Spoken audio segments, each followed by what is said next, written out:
Kicking off the list at number 10, Together at Last. Remember when you were a kid and your mom would bump into their friend at the grocery store? That was the worst. While they caught up for what seemed like hours, you were bored out of your mind just staring at like bags of rice and cleaning detergent. That's when the shrews fiddle comes in. Two women would be locked together, hands included, and face each other, all because they were too loud or they were arguing. These were used in the Middle Ages, most commonly in Germany and Austria, and the contraption would have 3 holes, one for each wrist and the third for your neck. Now sometimes they would attach a bell to these shrews' fiddles to alert the town that the victim was walking by, in order to talk smack, maybe huck a tomato or two. But the double fiddle, that was the worst. You weren't released until the argument had settled. Some families have an argument shirt where they put the 2 little siblings in and they can't take the shirt off until they get along. This is like a horrible medieval ages version of that. Much, much more uncomfortable. Not made of cotton. Or funny. Just bad.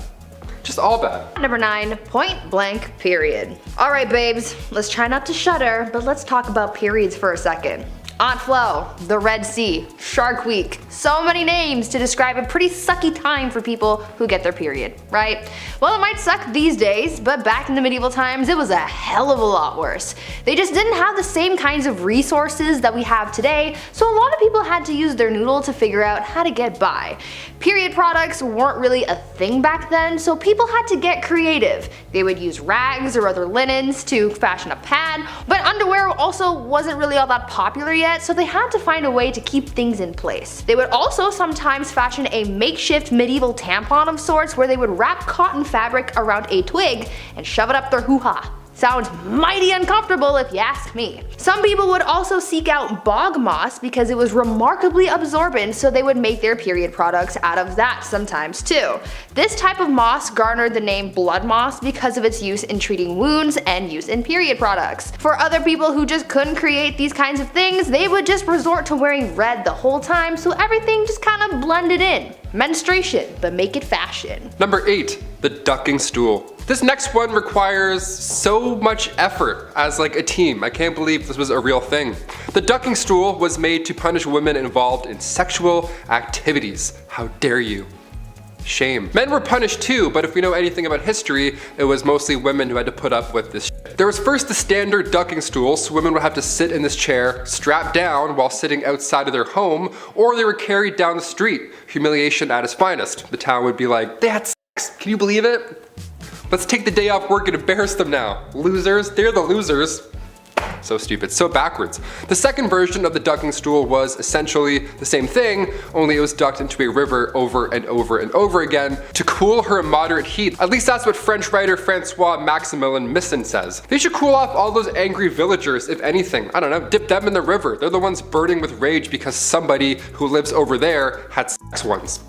It's really weird. Go home. Relax. At number 7, Satan's incarnate. Back in the medieval age, women were very much oppressed and incredibly misunderstood. I mean, they thought so many women were witches, and as time went on, the criteria for diagnosing a woman with witchitis or whatever got bigger and bigger to the point where literally any woman could be accused of being a witch for the most BS reasons. Back then, people thought that women were Satan's incarnate, and so they were predisposed to sin, and therefore, they had to be witches. Logic, not quite present, but go off, I guess. There were 4 reasons why a woman could be considered part of the devil's posse. 1, because it was believed that women are foolish and gullible, which is why they turned to magic. 2, because women are insatiable when it comes to their carnal pleasures, and so they seek out help from the devil to satiate their needs. 3, because women talk a lot and we speak lies apparently. And 4, because women are weak, and the only way we can seek revenge is by using magic powers and spells. Now what in the balls is this all about? I don't know. Maybe men in medieval times were just jealous that they couldn't kiki it up with the devil, or because they knew deep down that women run the world. Number 6, nosy neighbor. If you were a man back in the Middle Ages and you had an affair, well, you would have to pay a fine. And then that's it. You would go back to your life. But if you're a woman, like everything else on this insane list, it was so much worse. Affairs happen a lot, okay? It's normal. Remember that Ashley Madison scandal back in 2015? It sucks, but also it's not surprising at all. This isn't news to us. Back in the Middle Ages, women were treated the worst for these affairs. They would take their noses off. They would literally take a woman's nose and or ears off of their face because they had an affair. Frederick II used to punish adulterers by using rhinotomy. That was the removal of one's nose. The whole point of this was to make the victim unattractive. Isn't that the worst thing you've ever heard? This is a real thing people did, swear to God. Thing is, nobody is running around confessing that they're cheaters. Somebody has clearly spilled the beans, so they knew what was gonna happen if they got caught, yet they would still rat each other out. Meanwhile, the guy just pays a small fee. Snitches get stitches. Just saying. At number 5, married young. Lots of people get married at different ages. I mean, I know people I went to high school with who are already married, and I know people who didn't get married until later in life. But in medieval times, women, or rather girls, were getting married off at very young ages. At just 12 years old, a girl would reach the age of maturity and was then entitled to marry, usually to someone her parents had already chosen for her. To me, that just sounds so unfair, right? I mean, this kid hasn't really been able to live their life, make mistakes and learn from them, and now they're expected to be a wife and soon a mother? I could never. I mean, I'm only 22, so I'm not even thinking about those prospects, but I couldn't even imagine the amount of pressure that would be on a 12-year-old at the time. What's worse than just the age at which these girls got married was the treatment that they received from their husbands. Under civil law, a husband was literally allowed to physically harm his wife. In moderation, of course. It was actually a medieval tradition for husbands to, quote, treat his wife as a pupil and teach her manners. As you could imagine, this made a lot of wives really mad, and so many wives offed their husbands. But things rarely got better after that, because if they were caught, they would be sentenced to burn at the stake. Note to self: don't get married in medieval times. Number 4, the walk of shame. We've all heard the term walk of shame at some point, but what does it really mean? And also, where did it originally come from? Well, it was originally referred to as a skimmington or rough music. And no, it doesn't mean they would blast Slipknot this whole time. This was done to wives who were bossy or overbearing. They would be forced to walk through the entire town barefoot. All those crooked, horrible stone roads, ankles just toast. It was horrible. They would also be scantily clad too, because why not? Because men are making the rules, that's why. And as you guessed it, crowds would be waiting outside, all prepared to bang pans and yell horrible things at her. I guess these dudes just never had jobs. I don't know, they were just always on standby, ready to yell at a lady walking by through town bare feet, all because she was deemed too bossy. Okay. If you're wondering who exactly is responsible for these public humiliations, the court. The official court. Judge Judy back in the day would be like, yes or no, did you raise your voice? Okay, case dismissed.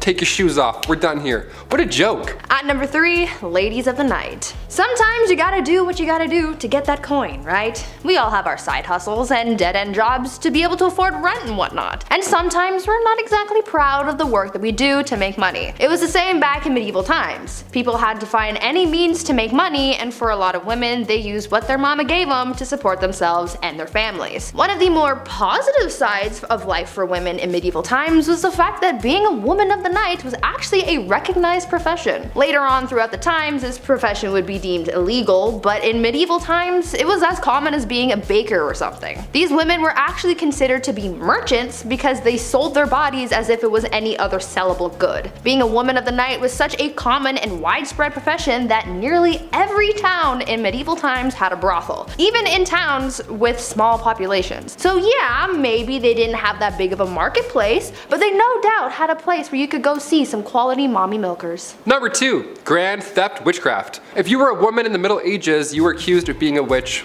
pretty often. They thought women communicated with the devil, like Bree mentioned earlier, just because some townsfolk with 3 teeth said so. Great, thanks Abe. Good job, good report. The punishment for practicing witchcraft wasn't a heavy fine like guys who cheated, but they would be burnt at the stake. This was popular in Scotland along with drowning. Those are the 2 big ones. Remember earlier how I said women would sometimes be dipped into a river or a pond? Well, they would also sometimes just be left there. It's called witch dipping, and depending on if she floated or sank, that's, witch or not. The dumbest thing I ever heard. If you were charged with treason or witchcraft, that was the ideal punishment, because it surely beats burning to death in front of an entire village. This all got out of control come the start of the 17th century with the Salem witch trials. That's when people were like, you know what, I think this is wrong. I think we should stop, let's put this torch out, I think we're good. That's when 19 people were executed for being witches.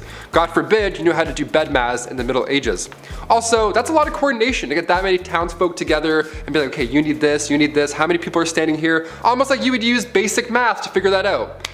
You're a witch too. Spoiler alert, we're all witches, because we know things. I don't know. I hate this. And finally at number 1, crimes of the heart. For some unknown reason, people were really out here in these streets in medieval times trying to accuse women of everything. Witchcraft was a common accusation, but the other common crime that women were often accused of was adultery. But you see, the thing is, someone could accuse a woman of adultery even if she never had physical contact with another person. Now, how the heck does that work, you ask? Well, it depended on where these people lived. During the medieval age in the Byzantine Empire, it was considered adultery if they spent a night outside of their husbands' or parents' homes. In Slavic parts of Europe, a woman could be considered guilty of infidelity for simply going to a public event. I'm pretty sure with this logic, if you even breathe in the same general vicinity of a man, then you could be accused of adultery. I mean, what the F is that up? The only bright side, I guess, is the fact that when it came down to punishments for adultery, men usually got the worst punishments in comparison to women. However, they would be accused of this crime way less often than women, so I guess in a way we still got the short end of the stick. Damn it. Number 10. Pressure to perform. In the Middle Ages, either partner in a marriage was entitled to coitus with their partners under any circumstances. It was called the marriage rite. This went both ways, and unless you were passionately in love with your partner and straight, this could be a nightmare. It was so sacred you could even get it on in a church and the priest would be like, yep, go for it. Failure to perform in the bedroom or anywhere was grounds for divorce, which was a huge deal at the time. Now the first problem here is a lack of consent, but the biggest problem for men who weren't inclined to sleep with their wives was impotency. There was no sympathy for men in these circumstances. If a wife accused her husband of this, then the couple would have to undergo a bedroom trial, where a crowd of wise elders, mainly grandmothers, aunts, and mothers, would watch the couple in their bedroom for 3 nights. If you were rich, this was even worse. These trials would be carried out in public, in court. Yeah, that's right. The wife had to prove that the husband couldn't get it up in court. Now he could call on women of the night to prove his prowess, if he was so inclined, but if it was proven that he couldn't, then the couple would be divorced. But the bottom line, the main point of marriage was to have children, and if there weren't any, then this failure was placed heavily on the man. Number 9. Beastly justice. I figured I would put a lighthearted one on this list. This actually made me laugh while I was researching it. Beastly justice was when animals had to go to court. They were also put on trial, like a full trial. It's wild to look back at a night and the things they had to do for their kings and queens, but the fact that they also had to get up early and attend these courts, royal courts, where a wild animal was taking the stand. And it actually happened in history. That's what happened after an animal runs through town. It would attack people, being confused and all, as most animals are, but the townsfolk would actually believe that the devil was involved in this animal's scheme. Like these animals worked for Big Red himself. In 1457, villagers in France had to deal with 6 pigs who ran wild and attacked locals. They did a lot of damage, so instead of just putting the animals down or setting them free, away from your town, they took them to a real trial. There was a judge, a couple prosecutors, 8 witnesses, a defense attorney for the pigs, which I gotta say, we should do a list just on that person alone. What a weird job. These pigs were hung from a gallows tree. A knight had to formally hang pigs after a trial was concluded. The 1400s were a wild time. Your Honor, due to my client being a pig, Number 8. A tanner. Even for a medieval peasant who never washed or cleaned themselves and literally lived in filth, this was a dirty job. Women were more commonly found in household chores or as milkmaids, barmaids, weavers, artisans, and tenant farmers. This job may have fallen mostly to men, and it was a rough one, I'll tell you. Men would rather go to war than do this job. You had to get skins from a butcher, along with the grime that covered it, which was mostly manure and blood. Then you had to trim the skins and get rid of all the hair. To do this, they had to let the hair follicles rot by sprinkling it with urine or soak it in a wood, ash, and lime solution. Can you tell which one was cheaper? Then they'd scrape off the hair and any skin before washing it again in pigeon droppings or dog poo to remove the lime and make it softer and more flexible. you. Or the craftsmen might use fermented barley or rye with stale beer or urine, again, as an additive. This could take up to 3 months. 3 months, plus longer as there was more rinsing and stretching until it could be used. Leather was a crucial resource, so though dirty, it was a really necessary job, but oh my god. No thank you. Number 7, being a knight. Being a knight, obviously it sounds cool. They have the sword, they have the horse, the flowing hair, they're saving the damsel in distress, all that jazz that you picture in your head. It actually sucked being a knight, a lot. First of all, chainmail. You know how heavy chainmail is alone? It's like 55 pounds, and that was underneath all of your armor. No way I could climb up on a horse wearing armor or chainmail. My knees would buckle. No thank you. Being a knight is something that starts when you're 7 years old as well. You would be given to a noble to learn for 7 years, and then at age 14, you would become a squire. A knight's intern, not an ideal job to have when you're 14, but okay. But if you stick it out for just 7 more years, then you become a knight. And then you can get your chest blown off jousting. Neat. All that time just to get rocked by another bigger dude on a bigger horse. No, just no for me. Number 6, death by anything, but mostly violence. Life in medieval times was considered basically brutal and short. If it wasn't the plague, it was a cold. If it wasn't disease, it was the weather. If it wasn't the weather, it was famine. If it wasn't famine, it was violence everywhere else. It was a damn miracle if you survived childhood. If you had to pick any other time in history to live, like you couldn't live in this one. Taylor asked me this earlier and I had a response, but it definitely wasn't this time. Literally block this time period from your mind. Between 1330 to 1479, men could expect to die 9 years sooner than their female counterparts. The reason was violence against men by other men. But the biggest factor that made especially men's lives so short was the violence, as I mentioned. Think about it. It was men who were often called to war with only their farming tools, or if they were proper soldiers they would have had more, but they were called off to do jobs that literally required them to kill or be killed. Homicide levels in medieval England were around 10 times higher than they are today. This isn't to say at all that women were excluded from this, they were mostly the victims of this violence, but there was a culture around men that expected them to take part in violence to the extreme. From drunken brawls, to duels, to playful sword fights gone wrong, torment, there was a lot going on. Male gangs were responsible for most of the mayhem as they were bolstered with the need to prove themselves. But also, if you were about to get mugged in an alleyway and somebody wanted to fight you, which was very likely because everyone was on edge, it was good to have backup. Number 5, rat catcher. As the name hints towards, rat catchers are one of the worst jobs you can have in and around a castle. It's an important role, of course, like being a fool or a literal walking, talking toilet, which I'll get into later, but there needs to be a chasseur de rats. Chasseur de rats. I'm just gonna start calling myself that. Back in those times, rats and mice were the leading source of spreading disease. They didn't have city buses or, people walking around throwing bottles, and with these castles being big and dark, they were probably full of rats. Black rats were a common household problem, yuck, so in comes the well-respected rat catcher. These guys would sometimes try and use spells to get rid of rats. Wouldn't work really too well, but more often than not, that didn't work, so poison powders were the main trick of the trade. The most famous you probably heard of is the Pied Piper. He visited Germany, he arrived in this small town, and rumor has it this guy used a flute to drive all the rats just into the river. He does a musical performance and then exterminates all of your pests. If anything, he should be getting a bonus, but rather the town insists they weren't even gonna pay him, so he used his flute to make everybody just go away and leave the town forever. What an OG. He's like, you don't wanna pay me? No sweat. Number 4, the Crusades. Just imagine this. Thick, heavy metal armor reflecting the heat from the sun back against you as you chug along the desert. Despite being in the Holy Land, this certainly sounds like hell. As I mentioned earlier, men were expected to go to war when called, even if they had no training or skill and maybe knew how to use a toothpick but had no idea what a sword was. For many, it was a death sentence, and the first Crusades were particularly brutal because you weren't only being called to war because of, honor, but you were being called to war because it was a religious thing. Getting there was awful in the first place, you might not even make the voyage. Then marches through the desert were long and hot, with soldiers constantly at odds with starvation, dehydration, disease, infection, the elements, and then of course, a spontaneous attack from the enemy. So you're exhausted and all of a sudden you have to be like, fighting somebody to save your life. There are even stories of some of them boiling shoe leather to eat it because they had nothing else. And after what we know of tanning, Many crusaders justified their suffering as a part of the spiritual journey, so if you did fall ill to disease, you were just kinda left by the side of the road to die alone. Number 3, groom of the stool.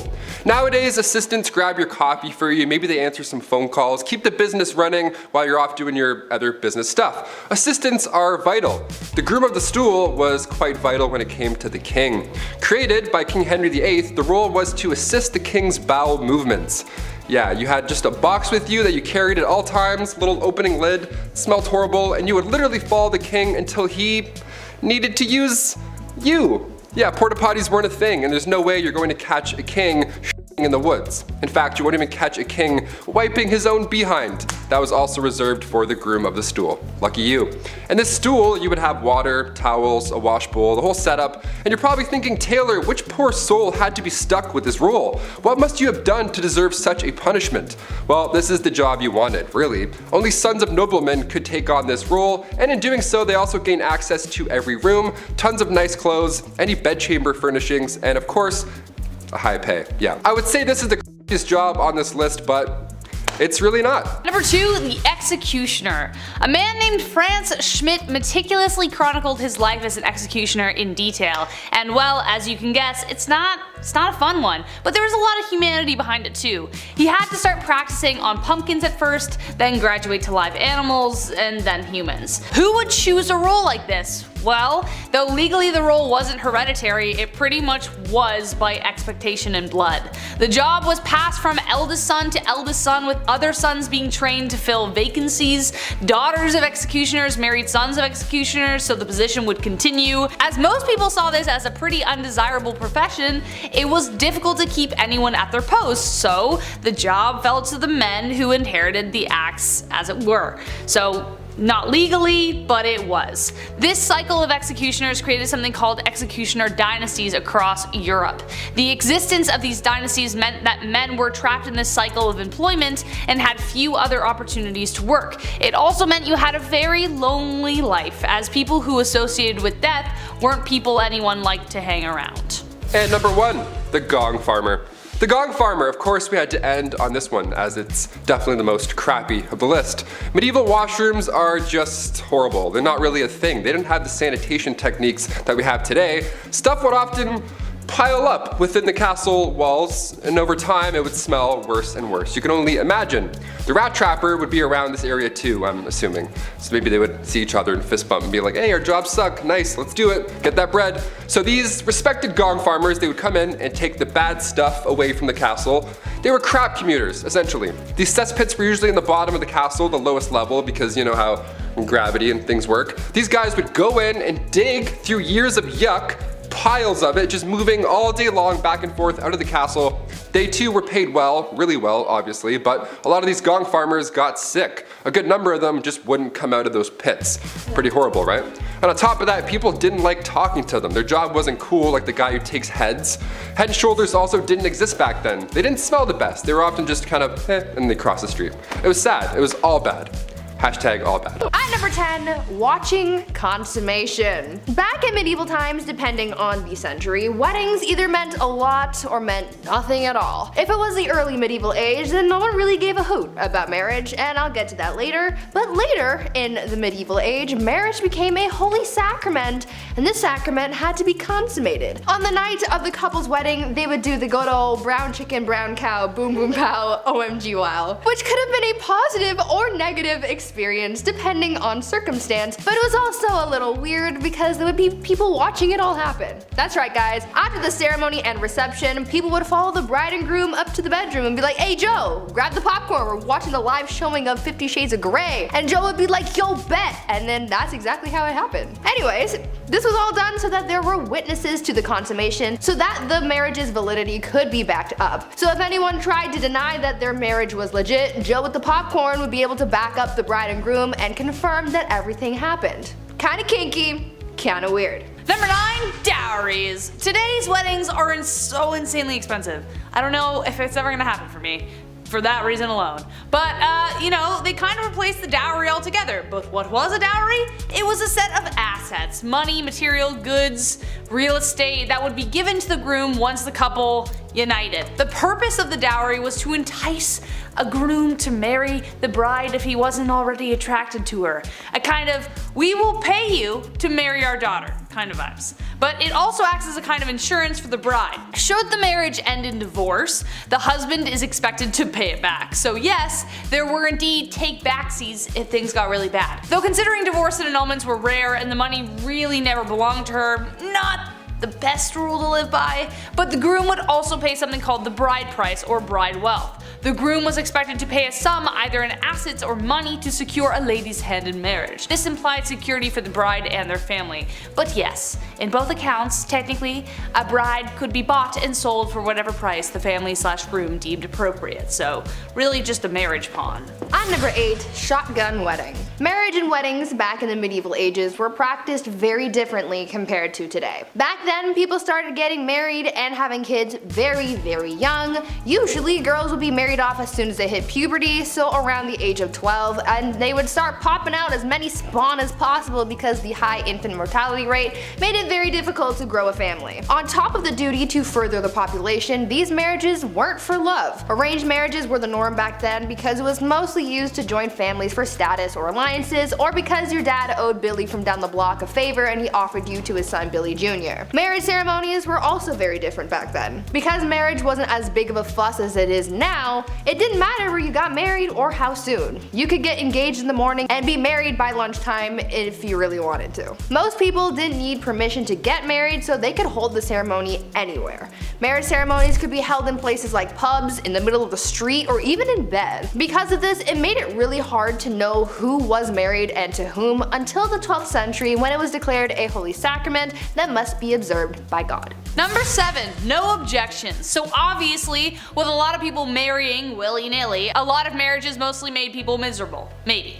Enemies to lovers is my favorite book trope, so who knows how spicy things actually got. I hate you, I love you, next day, I don't know. But the famous line, speak now or forever hold your peace, only got introduced in 1215 to try and flesh out drama before they couldn't go back. In the Middle Ages, drama, discovered after marriage vows were exchanged, caused major problems since divorce wasn't easy or, accepted. We will get to that later. For instance, Joan of Kent, who was known for marrying Edward the Black Prince and mothering Richard II, had a secret marriage when she was 12 years old. She didn't get approved. In her early teens, she was married to an aristocrat, but the secret marriage was discovered after 8 years. The papal court had to overturn it and return her to her knight. He died 11 years later, and it was after that that her cousin Edward married her. Wouldn't it have been nice to know that little detail before she married the aristocrat guy? Yeah, probably would have saved a lot of heartbreak, hence why the speak now or forever hold your peace was introduced. At number 6, shoes! Back in the days of old, shoes were apparently a huge staple in society. They were pointy and weird and expensive and complicated and were even integrated into marriage practices. During the wedding ceremony, it was a tradition for the father of the bride to take one of the bride's shoes and give it to the groom. The groom would then tap the bride on the head with the shoe in a token of his authority. But the shoe traditions don't stop at bopping people on the head like little bunny foo-foo. You know how these days there's a tradition of throwing the bouquet at weddings, and apparently whoever catches it is the next to get married? Well, that tradition sort of came from the medieval tradition of throwing shoes at weddings. Instead of throwing flowers, brides would throw shoes at their bridesmaids to determine who was next to walk down the aisle. Now, this whole bride throwing things idea has failed me before because I caught a bouquet once and I'm as single as ever, so maybe someone needs to chuck a shoe at me or something this time. Please. Number 5, the bedroom trial. So divorce, again, wasn't a thing. On the upside of dying early, it potentially meant that you weren't locked in a marriage for too long. If the marriage did end, it wasn't a divorce, it was an annulment, which was very expensive. A common reason this happened was due to consanguinity, which was close relations by blood or marriage, which was forbidden. Other grounds would be adultery, leprosy, and impotency. Also failure to concede to the marriage debt, which was the obligation for both spouses to engage sexually. It actually didn't matter where this happened, you had to do it even if it was in a church. It was a big deal. Enter the bedroom trial. Court cases from the 14th century show records that bedroom trials took place that would determine whether a marriage should continue. The bedroom part is exactly as it sounds. The man and the woman were placed in a bed together and were to be watched by the wise women for several nights. If over the course of the night the man's member remains of no use, i.e. impotence, then it was determined that the marriage should end. But the wise women were most likely either complete strangers or the groom's grandmother. So I doubt that would have helped with the getting it up part. Poor guys. At number 4, marrying the country. If you married an entire country, does that count as polygamy? Are you technically married to everyone in the country, or just the one country as a singular unit? These are the shower thoughts that I wish I could ask medieval queens, but unfortunately they died a long time ago, along with their marriage secrets and probably some recipes for poison too. Back to this whole marrying the country idea though. Back in the medieval age, when someone became queen, they had to get married more than once. For them, it wasn't just about marrying their spouse, they also had to marry their country. This process was called consecration, and it was something that a ruler had to go through in order to be a legitimate queen. The queen would go through a symbolic marriage to the realm, complete with prayers and a blessing and a ring and a crown. It was essentially like a real wedding, except the groom was a nation of people. Sounds like a happy marriage to me. Yeah. Number 3, the veil. As we have determined so far in our list, love wasn't the primary reason for marriage, especially for nobles, so as a result there were quite a significant amount of arranged marriages. Besides the symbolism of humility and purity, it was also used as a way of disguising the bride entirely. The bride would often be wrapped from head to toe to protect her from evil spirits. This tradition goes all the way back to ancient Roman times. That's one explanation, but during arranged marriages, it was more literally used to hide the face of the bride from the groom. So if he didn't like what he saw after he literally unwrapped the package, well, too bad, she's yours now. Eventually veils progressed to being much smaller, but the tradition of revealing the bride to the husband to declare ownership remained a tradition even to this day, kind of, except now it's more romantically idealized. Did you see Priyanka Chopra's awesome veil in that? You know the one.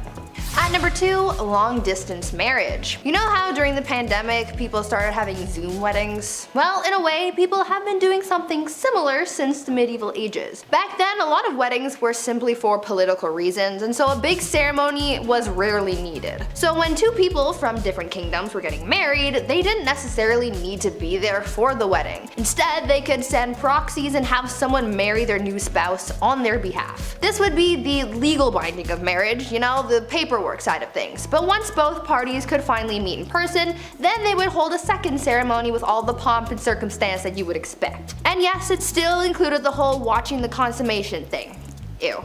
This proxy marriage actually happened to Marie Antoinette, and her brother was her proxy until she could get to the formal ceremony. So now we know that even back then, you didn't have to show up on time to your own wedding, and you could just get someone else to do it. Sounds a little cold to me, but like I've said before, love is dead and it died a long time ago. Mic drop, thank you. Number 1, last but not least, and this is the most messed up, the Lord's Right. This one is definitely the most messed up tradition, and I don't even know how it was justified in the first place. Like, why was it even in place? Someone clearly made this happen so they could piss people off. The last thing anyone wants at their wedding is someone interfering with the wedding night. As we know, people for the most part had to observe the ceremony, but the Lord's Right was something even more horrific. The droit de seigneur was a feudal right that existed in medieval Europe that gave the lord of the land the right to sleep with the bride on the first night of the marriage. That's right, so most often they would take the bride's virginity. Now, just how often this right was carried through is debated, but if your lord had a particular vendetta against you, it wouldn't be surprising. This right could also extend to a lord taking the virginity of every woman in the village, even if they didn't want to get married. It was ridiculous. However, late Middle Age and Renaissance era texts don't clearly determine whether this practice ever occurred. Texts from 15th century Switzerland references the Lord of Mar demanding the right of the first night or a hefty fee. So either you pay for it or I do it. The droit de seigneur was depicted in Mel Gibson's Braveheart, which added to the infamy of the idea, but no physical evidence determines whether any lord actually did it, but it did technically exist. Gross. Okay, number 10. Location, location, location. So first off, let's begin at the very foundation as to why medieval castles were built in the first place. And the biggest hint lies in where they were built. From the 11th century onwards, medieval castles were built for a few reasons. 1, to demonstrate wealth. 2, provide a place of defense and retreat. And thirdly, to defend important passageways and landways. Oh, and it was a nice place to live. But specifically because of the last few reasons, where a castle was built really really mattered. Some were built by the sea to have a strong advantage over naval attacks, or they were built on hilltops just like you see in the movies. The more they could see, the better the chance they had of anticipating the enemy's attack. But even still, some castles took this idea to the extreme, such as Castle Monte Titano, which literally looks like it's about to fall off of a cliff any moment, or Przemski Castle, which was built into the side of a cliff face and is only partially visible from the outside. This would definitely make it difficult for anyone to attack the fortress given the rough terrain, but still, like, how did they even build that? How did you even build it? I don't even know. Just the talent, pure talent. Number 9, helmeted cock. No. I'm not talking about what you think I'm talking about. Think about how much entertainment you consume on a daily basis. You're watching me right now, scrolling on TikTok, Instagram, movies, Netflix, whatever you want to do. The desire for entertainment is strong in humanity, so medieval nobles found ways to insert the funnies into everything they could, even food. Helmeted cock was one such entertaining delicacy that delighted all of the guests behind the castle walls. It was essentially a rooster stitched to a pig and then roasted. Another game they used to play with their food was live frog and chicken. They would put live frogs into pie shells so that when someone cut into it, all these frogs would just ribbit about the dinner table. Hilarity! And then live chicken was significantly darker. They'd pluck a live chicken in boiling water in front of the guests, like in a jacuzzi, and when it passed out, they'd glaze it to look like it was cooked. Then they would lay it on the table, and when the chicken finally came to, it would bound up and down the table to the delight of the guests. This poor chicken who's like frantically being like, where the heck are my feathers? I'm naked! Just awful. Weird times. Weird times. What else were they gonna do? Number 8, the art of dying. To see where I'm going with this, check out this pic. Why does he look so calm? He's literally being stabbed in the head and like the side and everywhere else. While in real life this wouldn't actually happen, you wouldn't be this calm if you were being killed, but this was the goal. People lived in a very pious society back in the medieval ages, and what with death looming around every corner with the Black Plague, you know, they developed a very unique idea about death called ars moriendi, the art of dying. The idea revolved around a good Christian death, that it should be planned and peaceful. I'm going to die on December 16th, blah, blah, blah, blah, whatever date. They didn't actually say that, but anyways. So as medieval people were lying on their deathbed in their castle, they were expected to perceive it without despair or any kind of existential crisis. You had to take it honorably, and if you didn't, it was looked down on, but then again, you were also dead, so what does that matter? But it was because of this belief that even in paintings depicting gore and death, the victim, who was stabbed in the head, always had like a calm expression, just like, yeah, this is fine. It's a flesh wound. Number 7. A jester versus Netflix. As soon as I said jester, you pictured a tight-wearing, colorful bard with a stupid hat. Probably not far off, but the nobles had to entertain themselves somehow, as previously mentioned. The castle would play host to loads of minstrels, jugglers, and acrobats. Edward II, for instance, in 1306 had hundreds at his knighting celebration. But the original meaning of the jester was just simply a good storyteller. They would wander in on dark evenings and entertain the company with fancy tales, comedic and dramatic. But soon jesters became employed full-time to kings and lords. Henry II had one called Roland the Musical Farter. Great name. I wonder what he did. Every Christmas he would perform and earn a grant of the land, so they were paid pretty well. They had to be wise and quick-witted in order to maintain the love of their masters. However, if they went too far, off with their head. Triboulet, the king of France's fool, once went too far and was sentenced to execution, but he got out of it when they allowed him to choose how he would die. He simply said, old age, and he was pardoned. Again, quick-witted.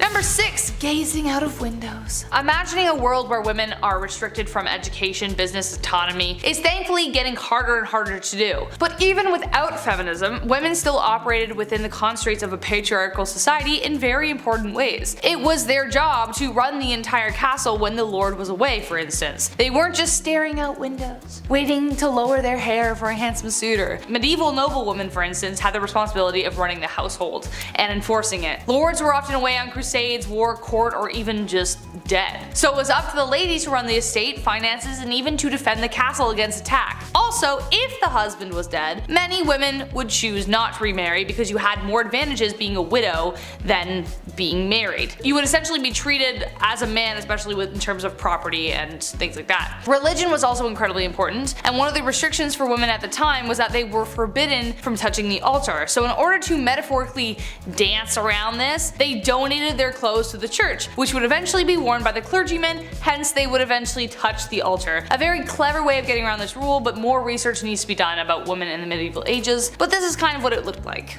Number 5. Shotgun weddings. Behind the closed doors of the castle walls, love lives were pretty much what you would expect them to be. Really stinky, and also not about love. Marriage was politically motivated and there wasn't room for much love there. Women had essentially no say, and both boys and girls could be married as soon as 12 to 14. However, compared to today, their ceremonies would be better compared to a shotgun wedding in Vegas than the ones we know. It would be completed in a matter of moments just by simply uttering consent. You could marry technically in the street, or at dinner, or at a pub, or in bed after the deed is done. So because things got so confusing by the 12th century, marriage got more complicated. It was declared a holy sacrament that must be observed by God. Observed being the key word. Not only did people actually have to see people saying I do, they had to see them do the deed. The bride was carried to the bed by the family and they would wait around until the act was complete, so you know what I mean. If you were lucky enough to live in a castle, you might have had bed curtains to shield the viewing, but they still heard everything that was going on.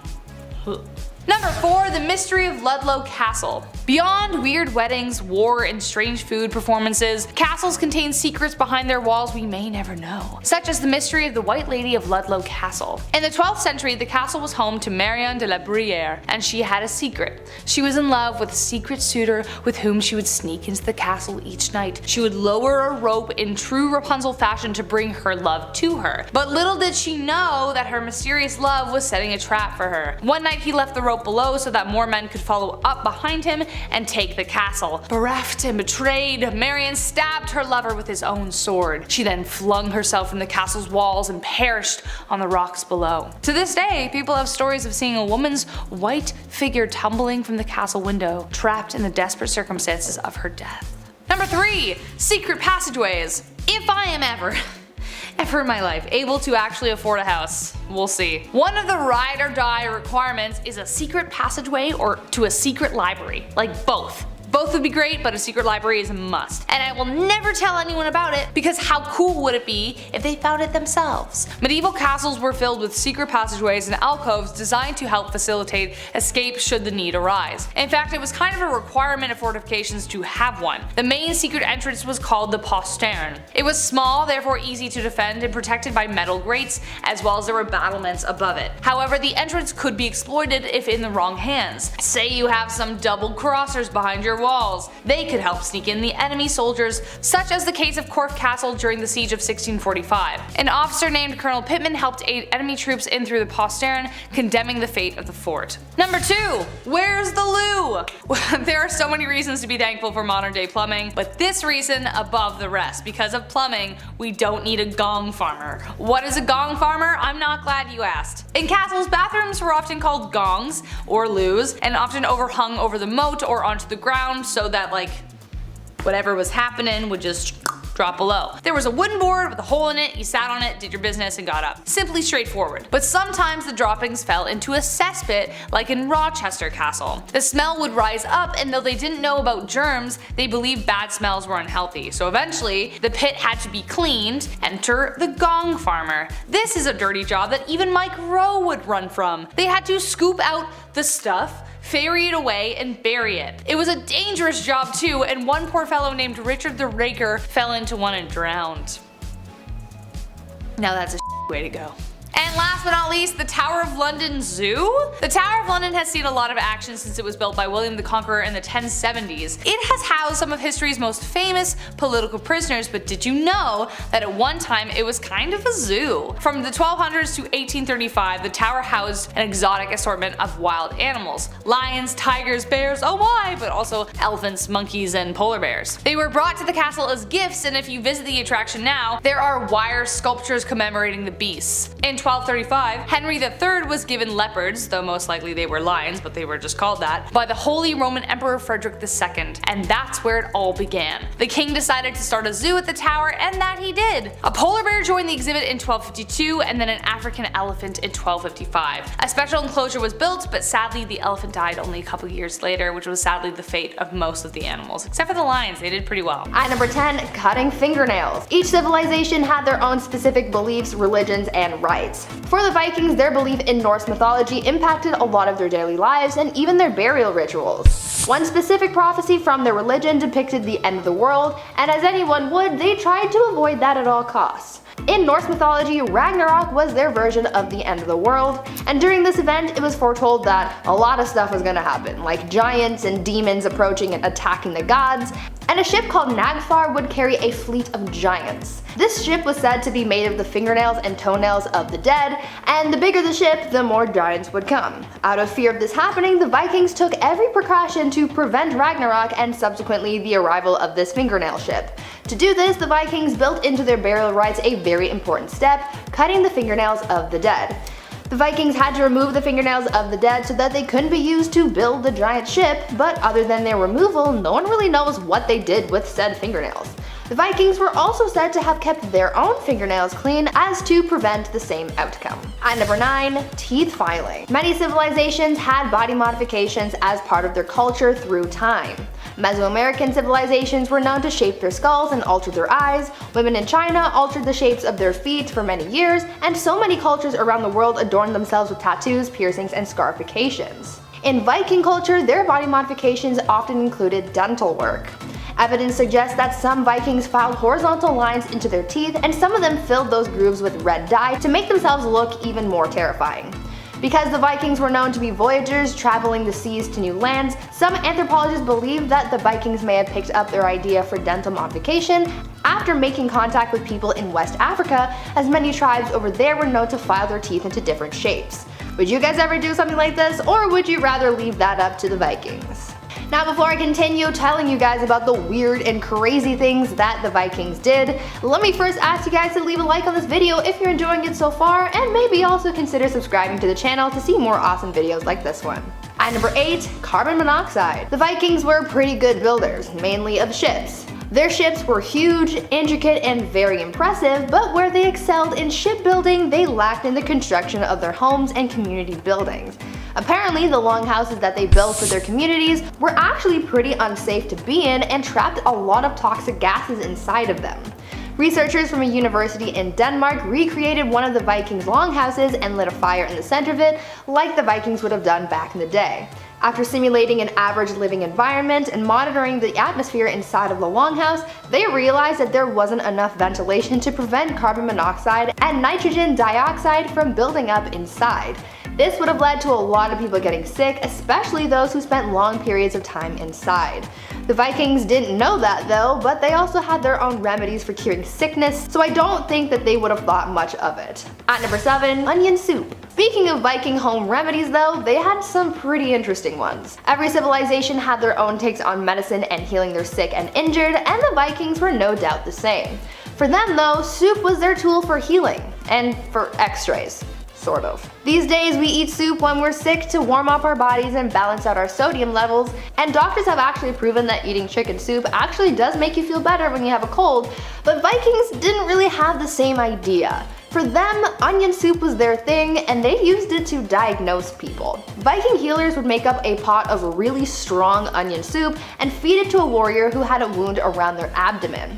Once the person drank the soup, the healer would see if they could smell the soup through the wound. If he could, then the wound was fatal and there was no sense in trying to save the person, so they would just move on to the next warrior. It saved the healer time trying to attend to everyone, but it kinda sucked for the person who got left behind, because not only are they not going to make it, but their last meal was that awful onion soup. At number 6, blood eagle. We all know that the Vikings were a ruthless group of people, but their methods of execution really painted a clear picture of how terrifying these guys were and how they had a colorful imagination when it came to imagining new ways to unalive somebody.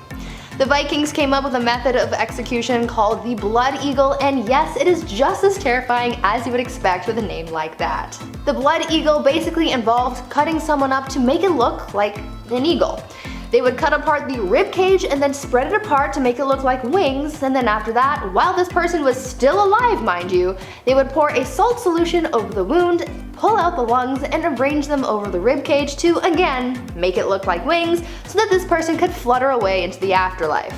Now the mysterious part of all this is that historians aren't exactly sure if this was actually a real method of execution or if it was just embellished in Viking records to make them sound cooler.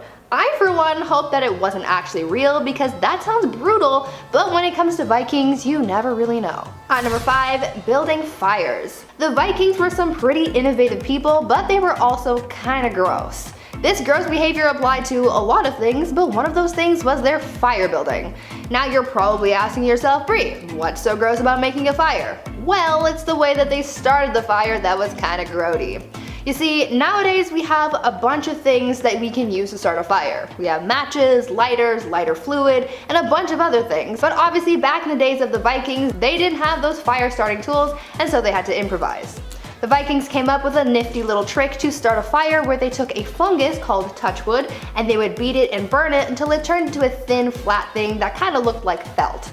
Then they decided to get gross and would then boil the touchwood in human urine because urine contained sodium nitrate, which would help the touchwood turn into something that would smolder rather than burn. They could then take this stuff with them and use it to start fires whenever they wanted so they could cook food over their urine-fueled fire. Sounds delightful. At number 4, conning. Conning people has been something that's kind of been part of many societies since probably the dawn of civilization. Anyone can con anyone into doing anything or buying anything. I mean, people do it on eBay all the time. But apparently, the Vikings were also known to con people probably for their own enjoyment, because they're Vikings. Back in the day, the Vikings would do trades with the Inuit people and they would acquire narwhal tusks from them. The Vikings would then sell those tusks to other people, marketing them as unicorn horns, and let's face it, no one's gonna turn down buying a unicorn horn. Because of the Vikings and their conning ways, by the Middle Ages, people not only believed that unicorns were actually real, but that they also had magical powers. So in a way, if you were obsessed with unicorns as a kid, you can thank the Vikings for that. At number 3, house bears. Humans seem to be pretty good at domesticating animals. We domesticated dogs by accident and now they're considered man's best friend. We domesticated livestock for food and other purposes. We domesticated horses to be our transportation and carry things. So we kind of know our way around animals and could probably make anything into our pet if we really wanted to. But the Vikings weren't just satisfied with dogs, horses, and livestock. They were the mighty Vikings and they needed mighty pets, and that's why they kept bears as their companions. Yes, bears. Now don't get me wrong, the Vikings also had normal pets like dogs and cats, and they would even sometimes bring them along on their expeditions, but they also really liked bears. It is said that when they weren't out laying siege to someone's town or sailing the seas, the Vikings would visit bear dens and take bear cubs home with them. They would then raise the cubs as house bears. But having a house bear was also a very big responsibility. You had to make sure that your bear was kept in check at all times, so that meant no eating people or livestock, no disturbing your neighbors, and if your bear did get into trouble, you would either get hit with a fine or be banned from having a house bear. So maybe it's best to stick with normal pets like dogs. At number 2, worthy kids. The Vikings were ruthless even when it came to their spawn. I mean their kids. These guys were really picky when it came to having a family because they weren't afraid to just yeet their kids if they didn't like them enough. Back in their day, when a baby was born, they would christen their kid with a name during a ceremony called Osavatni, but only after determining if this kid was even worth raising in the first place. You see, when a baby was delivered, the child would be placed on the ground for the father to then pick up and examine. He would be looking for any physical deformities, disabilities, and to determine if the kid was actually his or not. He would decide if the kid had a future. If they did, then they would hold the Osavatni ceremony where water was sprinkled on the kid's head and given a name, and if they weren't worthy, then they would be left outside in the elements and abandoned. And finally, at number 1, criminal profiling. It turns out that the Vikings kind of invented criminal profiling. You see, when the Viking horde would set off to battle, there was no telling how they would return. You have to remember that these guys were bloodthirsty and violent, and there was no telling what was going on in their heads. I mean, don't even get me started on the whole berserker rage thing because that itself is very intense. But basically, when the horde would return home, they seemed to have caused a lot of problems because many of them couldn't turn off their rage and would just wreak havoc on the town. To deal with this, it is said that a series of Icelandic sagas were written as a sort of profile to warn the homegrown Vikings of what to look out for when the others would return. They had to kind of alter their stories a little bit because if they were too specific, then it would have caused people to learn to be afraid of basically any Viking man, so they had to keep things a little generic, but for the most part, people learned to stay away from those who couldn't turn off the berserker rage at home in order to keep themselves and the rest of their community safe. At number 10, fashion. Back in the Dark Ages, fashion and high quality clothing were a symbol of status in society. For the elite, it was their way of displaying their wealth and high status over the poorer population. Because this meant so much to them, obviously they had to go above and beyond with their looks, and oh boy, did they take things to a whole new level. Everything was super exaggerated. For women, they just wore the finest dresses, but for men, that's where things got spicy. Male fashion was quite something. They would often wear dangerously short tunics with tights and belts to really snatch their waists, followed by the codpiece to really accentuate things down under, you know? But their shoes! Don't even get me started on their shoes. They wore some seriously pointy shoes, and to them, the longer and pointier, the better. Their elf-looking kicks were really what screamed, "I'm better than you" to the rest of the public. Some shoes were so long that they had to be reinforced with whalebone to keep their shape. These people looked pretty ridiculous, at least to our modern standards, but back then wearing pointy shoes and tunics with the codpiece was like the equivalent to wearing a full Gucci fit. At number 9, helmeted chickens. In the Dark Ages, peasants didn't really get the best food. The good stuff was more so saved for the members of the elite, and these people ate some good stuff. I mean, to us it's weird, but to them it was finger-licking good. Speaking of finger-licking good though, let me tell you about one of their weirdest foods, helmeted chicken. No, it wasn't a special chicken that was prepared with special ingredients or whatever. It was literally what the name is, a helmeted chicken, aka a chicken with a helmet on. I know, weird, right? This was a theatrical dish to say the least. It featured a regular old cooked chicken that was stitched to a pig like he was riding on its back, and to add a special little something something, the cooks would fashion a tiny helmet to make it look like a guard or knight for whatever lord or king that they were serving this bizarre dish to.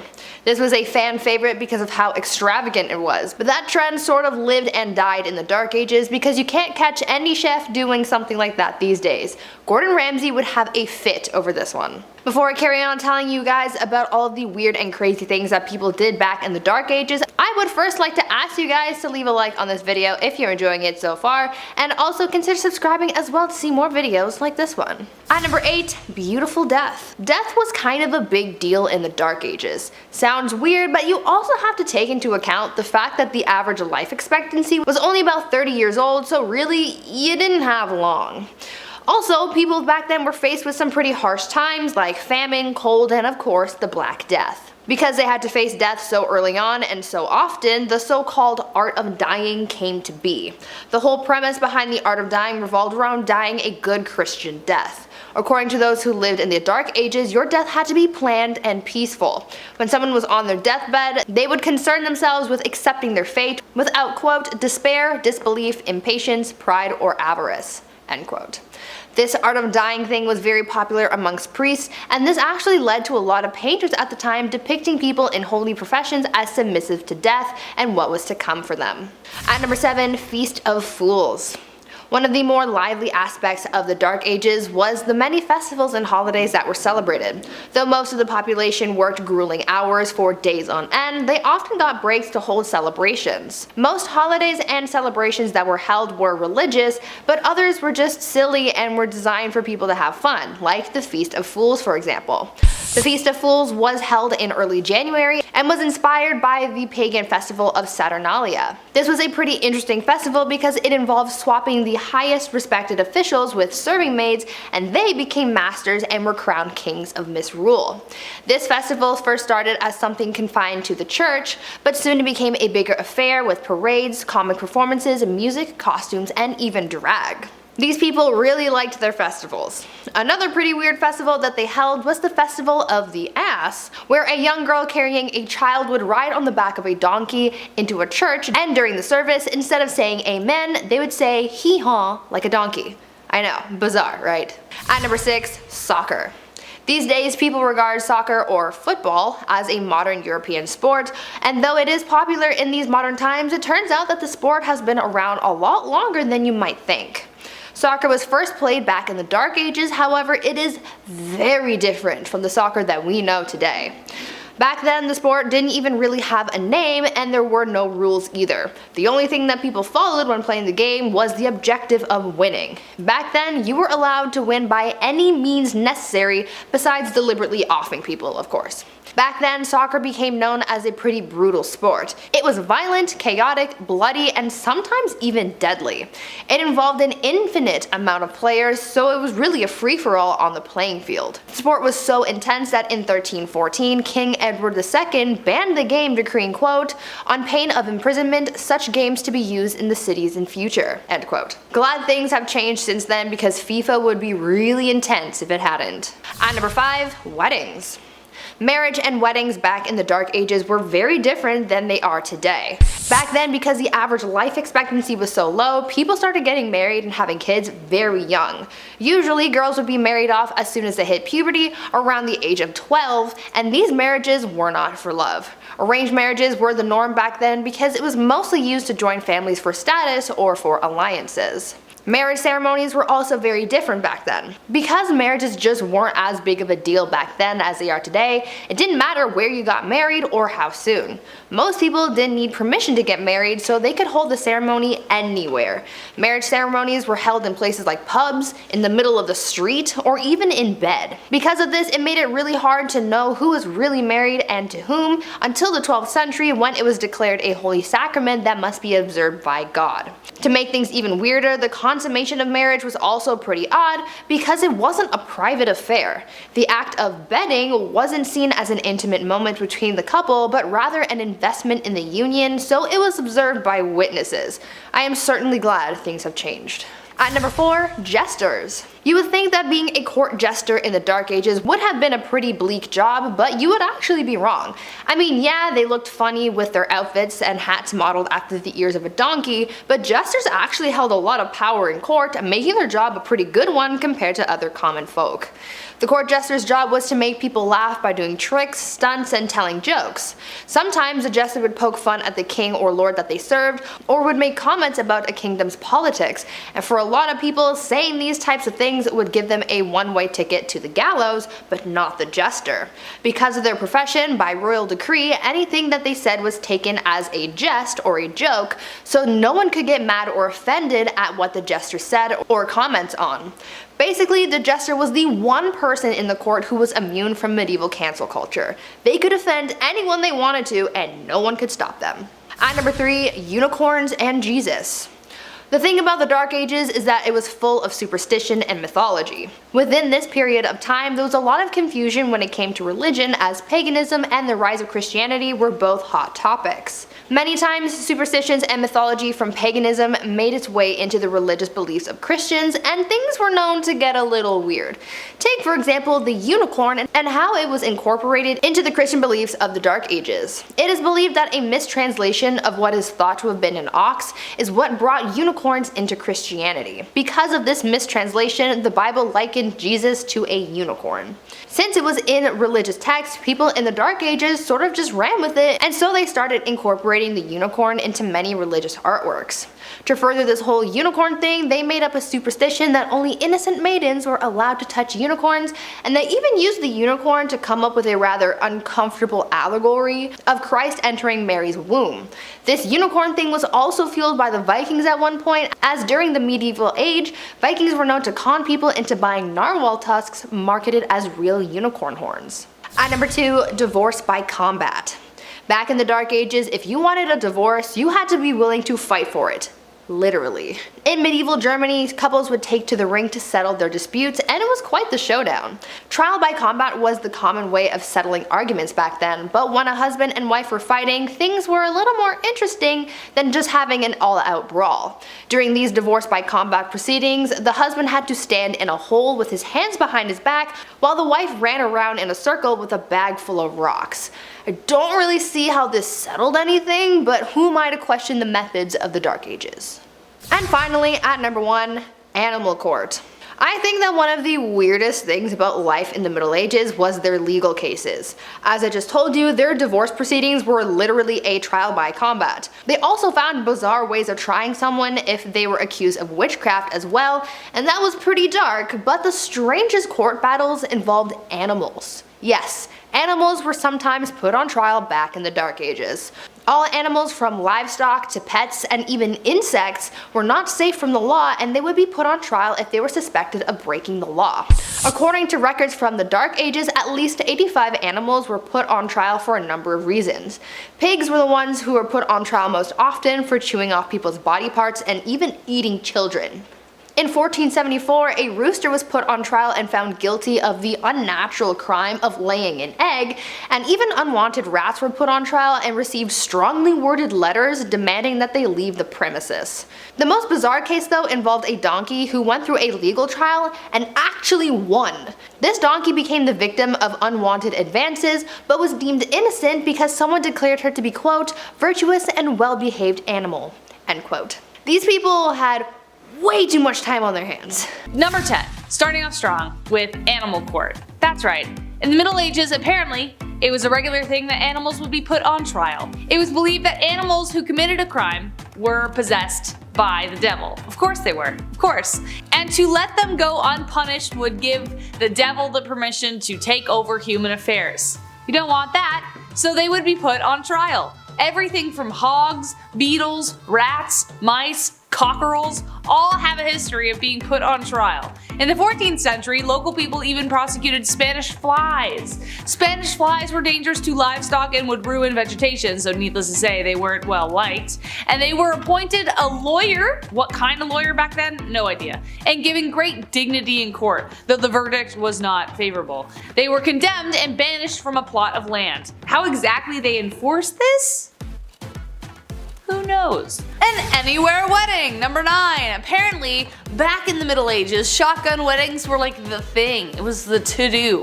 One must simply exchange a sincere vow for another, or not even sincere. It could be like, you wanna get married? Yeah? Cool, awesome. And 2 people could be married. Considering the hot blood of the youth, this could happen anywhere, even after they had already done the deed. Therefore, keeping track of who was married to who got pretty confusing. So then the church finally decided to make marriage a holy sacrament, which must be observed by God, but not only God. The families had to make sure the ceremony was official all the way to the wedding night. Very often the bride would be carried to the marriage bed by the family, who would then stay to view the consummation of the union. That's right, the tickly boo, the boo boo, the jiggy. Yeah, that's right, your parents, your in-laws would wait until they saw you get jiggy with it. Number 8, the dancing plague. Not as much of a tradition, but an event that almost became one. When I first learned about the dancing plague, I was speechless, and hopefully you will be too. Keep in mind the Middle Ages weren't colorless, but there were some pretty bleak times. Doctors debate whether this event was caused by a bacteria in rye that can cause hallucinations like LSD, but no one can really be sure. It just kinda happened, and it's well documented. All people know is that in Strasbourg in July of 1518, a woman named Frau Drafia started dancing in the street, and by the end of the week 40 people joined in, and by the end of the month 400 people joined in. It was nuts! It was like a massive never-ending rave. Initially, physicians thought folks were just stressed out, so they even brought in professional dancers and musicians to like encourage the joyousness, but then people started dying from heart attacks and fatigue. So by that point they were like, we better cut this off, and so they whisked everyone off to the mountaintop to pray, and apparently that prayed the dancing away. Number 7, men's fashion. I may be making a big statement here, but considering men's fashion has been variations of the tux for over 2 centuries now, kind of, that's a stretch. This may be one of, if not the most colorful periods of men's fashion. Men got pretty risky with their attire, like you're kind of impressed. Anglo-Saxon men wore tunics, trousers, leggings, and strappy leather shoes tied together with belts and girdles. Doesn't sound too crazy yet, but wait. Cod pieces were in, and tunics got shorter so they could see their front manhood. Also, very long shoes were a big thing. The longer the shoes, the richer you appeared, and the more pronounced the codpiece. Well, I think you I think you get the picture. Men who wore pointier shoes had a higher social position. Some shoes were so long that they had to be reinforced with whalebone. They also adorned wide brim hats, felt caps, and hoods to protect their eyes during extreme weather. Number 6. Sexy and hairless. Women, on the other hand, had some even stranger qualifiers for beauty. While today having a thick and bold soap brow and a full head of hair is the ideal, it was the exact opposite for women in the Middle Ages. We have literally almost tried everything, and I fear what happens next. Like women's fashion, we've done a lot of stuff. Anyways, in the Middle Ages, a woman's forehead was considered the sexiest part of their face. Why? No idea. Maybe because her breath was so bad it was better to kiss her forehead, who knows. But either way, it was a big deal. So what women used to do to draw attention to it was pluck their eyebrows, hairline, and ashes away to make sure it highlighted that part of their face. So very often they would just have no eyelashes, no eyebrows, and like their hair would be like this far back. Number 5. Feast of Fools. The Feast of Fools was a very popular festival in the Middle Ages where everything turned topsy-turvy. On January 1st, specifically in France, they would elect a mock bishop or pope, and low and high officials would change places. Kind of like an adaptation of the pagan celebration of Saturnalia, which we talked about in another video. Find it and post it below. People would wear hideous masks to conceal themselves from the festivities so they could behave fully in the activities. There would be parades throughout the city featuring drinking, singing, men would dress as women and vice versa, along with the general mischief. Even priests and clergy would be seen wearing masks during office hours and dance as women, panders, or minstrels. It was officially banned in the 15th century because it got too ridiculous and, the piety of the people were like, this is a sin. But despite the ban, it still continued into the 16th century. It seems like a pretty hard party to imagine, especially considering how pious they were back then. Priests dancing in women's clothes? Crazy. I mean, technically they're already wearing kind of dresses. They're long tunics. Number 4. Bloodletting. Along with traditions, there were certain medical practices that medieval physicians swore by. The most popular being bloodletting. Got a headache? Bloodletting. Have a flesh wound? Bloodletting. The plague? Bloodletting. Emotions? Maybe a little bit of bloodletting. It is exactly as it sounds. They would either make cuts to let the blood drip, or more usually place leeches on the skin. The rationale behind bloodletting, though, is really important. It was related to the belief in the 4 basic humors: blood, phlegm, black bile, and yellow bile. This translated to the 4 basic elements: earth, air, fire, and water. Being ill meant something was off with the humors, and therefore relieving an excess of humor was necessary. Therefore, if there was an excess of blood, it would be removed by bloodletting. If it was bile, they would purge it. Blood was declared the dominant humor by Galen of Pergamum way back in 200 AD, so bloodletting became the most popular. This tradition even lasted beyond the Middle Ages into the 18th century. In the 1800s, the French went through 40 million leeches a year, and also things started to get weird when George Washington was bloodlet when he fell sick with a cold. He died that way. It was a lot. Number 3. Here lies the heart. As you can expect, death was everywhere in the Middle Ages. I wouldn't have made it past the age of 4. I had tonsillitis too many times. That's probably true for most of us. Making it past child rearing years for women was outstanding. For men, you'd be lucky if you made it past 30. Tough times. So it only makes sense we talk about some of their unusual funeral rites. There were many superstitions around burials. Fear of disease and even vampirism determined what would happen to the body. Eastern Europeans would stake bodies through the heart in order to keep them from returning. Especially if they had taken their own life, they would have to be beheaded. When a village was cursed by plague, drought, flooding, or something other, they would dig up the bodies to investigate, sometimes burning them because they thought, ooh, wow, what's happening? Their nails are retracting, they must be a vampire. During plague time, the normal burial methods were abandoned and they had to resort to mass graves. But on the battlefield, there was actually a very sweet tradition. If a loved one died on the field and the body could not be transported back, the heart would be removed instead. It would either be kept in a box of ivory with spices or buried somewhere. Number 2. The mystery plays. If you weren't busy trying to avoid the Black Death, then you might have attended something called a mystery play. Mystery plays were a sequence of performances referred to at times as the cycle plays. During the 15th to 16th century, before playhouses were even a thing, these plays were performed annually in the biggest towns in Britain. They were called mystery plays because they primarily addressed the miraculous mysteries of God himself. Throughout the whole course of the day, the whole arc of the universe from Garden of Eden all the way to Judgment Day was performed. They were organized and funded by acting guilds, which was another reason as to why they were called mystery plays. The troops themselves were called mysteries. The troops were often made up of craftsmen who would use the show to show off their wares. The performers were ordinary people with a flair for the dramatic, but they had to be damn good, otherwise they would get vegetables thrown at them. People looked forward to these performances all year round, so it was standing O or nothing. And last but not least, soccer. Like most sports, soccer actually has a pretty violent origin, kind of like lacrosse, though it was still considered a game. Soccer, aka the more accurate title, I have to say football, because football had far less rules. It could have an infinite number of players and could take part across an entire village. The goals were sometimes set miles apart, and the game would often be used to settle disputes. As a result, they got violent. They got really violent. You could do absolutely anything in order to get the ball, save actually taking someone's life. It also wasn't strictly football. You could use any part of your body to get there. Wrestling, punching, kicking, scratching, tripping, you name it. If it got you a goal, fair game. But it is all fun and games until someone's eye gets poked out. In 1314, King Edward II decided it was time to put a damper on the game that was causing too much injury and property damage. He forbade the games and condemned any who disobeyed to imprisonment, but you can imagine that people didn't play by those rules either, because soccer still exists today somehow.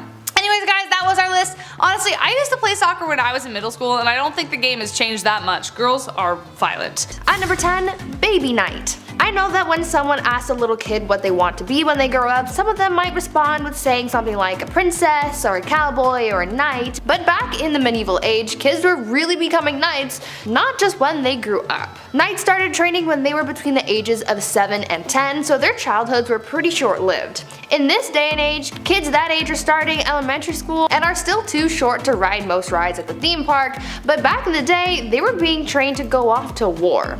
Sounds like a pretty sucky situation, but it gets even worse when you realize that most of these young knights didn't even get a choice in the matter. Parents back then controlled what their kids' futures were going to look like, and there was nothing that their kids could do or say about it, so if they were to be trained as a knight and go off to war, that's exactly what was going to happen.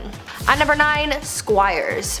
Now, even though kids as young as 7 years old would be shipped off to train as a knight, luckily no one was going to send these kids out into battle just yet. Before they could even think about seeing the battlefield, they had to go through training. First, they started off as pages. The pages mostly did menial tasks like working in the stables and serving food to the knights, but they also learned to ride horses and use a sword. A few years later, when they were about 14 years old, they would graduate to become a squire, where they were assigned to a specific knight, sort of like an assistant. The squire would do some pretty menial tasks for their assigned knight, and they would clean and polish the knight's armor and sword, tend to the knight's horse, and help the knight get into their armor for battle. Most squires got through these tasks with a dream that one day they would become a knight themselves and have a squire of their own, but unfortunately in some cases, some squires never became knights and they stayed a squire even past the age of 18, when most squires would become knights.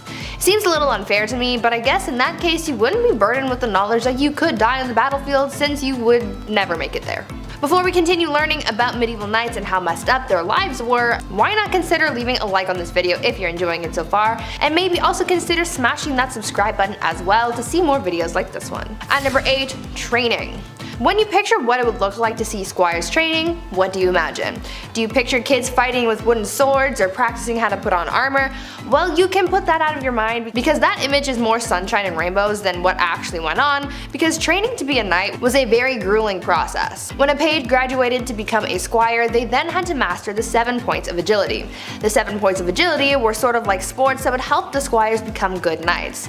They had to master shooting, fencing, wrestling, riding horses, swimming and diving, climbing, long jumping, and tournament sports like jousting and dancing. Yes, that is more than 7, but let's just agree that medieval math was flawed and not think about it too hard. Other than the physical skills that they had to master, squires also had to learn how to recite poetry, hunt, play chess, and impress the ladies, because even though they were going to be slaying people on the battlefield, they still needed to be able to win a woman's heart. Unfortunately, even with all of this training, many young knights died in their first battles, but at least they tried their best, right? At number 7, too much poop. Here's a real downside to being a knight in the medieval era. While we've been taught that knights were these amazing, brave, chivalrous men that would rescue a princess and live happily ever after, the reality is that they were actually a bunch of dudes on a muddy battlefield with poor hygiene that were literally pooping themselves to death. Many knights who embarked on crusades had a lot of parasites and diseases, and one illness that proved most problematic was dysentery. Dysentery is an illness that basically causes super poops due to a parasite. So these knights were out trying to win back the Holy Lands while their tum-tums were throwing up gang signs getting mad rumbly on the battlefield. It is believed that these knights contracted dysentery through drinking tainted water, and because medicine was basically a myth at this point, once you contracted dysentery, you could basically kiss your life goodbye and your stomach contents goodbye. The most famous case of death by butt explosion was from the 7th Crusade, where Louis IX had contracted dysentery and had his pants cut because he was tired of having to pull them down every time he felt a rumbly in his tumbly. This all sounds like such a horrible way to go and a serious downside to being a knight. At number 6, armor. We all have a pretty good idea of what knights looked like, right? The shiny metal armor, the chainmail and helmet. Well, as cool as they may have looked, the armor that knights wore was actually pretty impractical when it came to agility, because there was just no way you could move very easily when wearing it. These knights had to carry around a lot of weight. Hollywood made us believe that swords that knights used were incredibly heavy, but in reality they only weighed about 3 to 5 pounds. Yeah, they were pretty hefty, but nowhere near the kind of weight that knights were carrying on their bodies because of their armor. The average medieval suit of armor weighed between 45 and 55 pounds, and just the helmet alone weighed 4 to 8 pounds. Knights on the battlefield had to worry about fighting, staying alive, and carrying an extra 45 pounds on them, but knights who jousted had it even worse because their armor was known to weigh twice as much as battle armor. These knights had to be very strong in order to carry that around, otherwise they would have collapsed under the weight of their gear when they got too tired to keep going. At number 5, always in danger. When knights weren't out in some kind of battlefield, they didn't just get to sit around doing nothing waiting for the next battle. They were still knights and people loved them, so they had to entertain people through tournaments. This wasn't your average tournament like when you went to medieval times as a kid, because this was way bloodier and safety was not really much of a priority. It wasn't as dangerous as going off to battle, but there was still a risk that knights had to take, and sometimes it ended fatally. Tournaments would normally involve 2 different events, melee and jousting. We all know what jousting is though, right? It's where 2 knights on horseback charge at each other with lances, trying to knock their opponent off their horse. This sport injured and even killed people in the past. In 1559, the King of France, Henry II, was killed during a jousting tournament because his opponent's lance broke apart and sent splinters into his eyes and brain. These tournaments were meant for fun and games and entertainment, but they often ended in bloodshed in some way, so these knights always had to risk their lives even when they weren't in an active fight. At number 4, fired.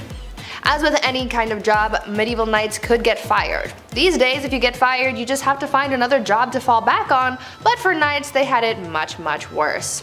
Knights served their kings, and so if they did anything that went against their monarch, or if they did something that the king didn't like, they could essentially be fired from being a knight, since the king is the one who made them one in the first place.